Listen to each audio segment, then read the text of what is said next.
ito ay rated SPG. Striktong patnubay at gabay ng magulang ang kailangan. Maaaring may masiselang tema, lengguwahe, karahasan, sexual, horror o droga na hindi angkop sa mga bata.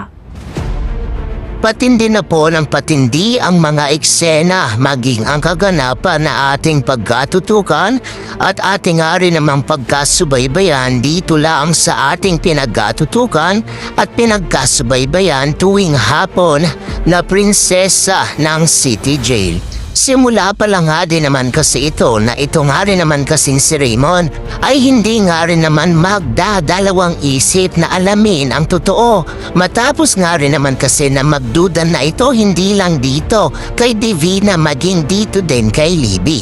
Dahil nga rin naman sa dito'y naghihinala na itong si Raymond dahil nga rin naman sa may binitawang salita nga rin naman kasi itong si Sherlyn sa kanya na hindi pa daw umano nito kilala ni Raymond itong si Divina.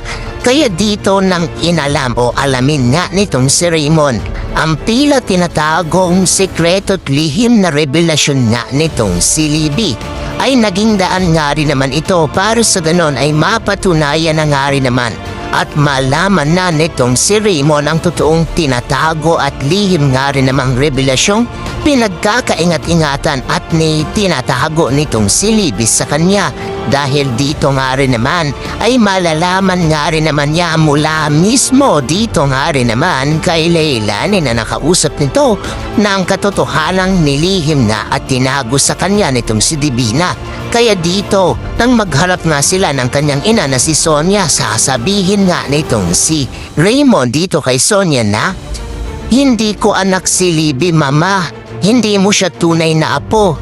Si Princess ang apo mo."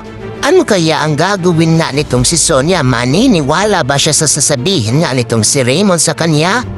Yan nga din ay ating pagkatutukan at ating nga rin naman niyang pagkakasubaybayan.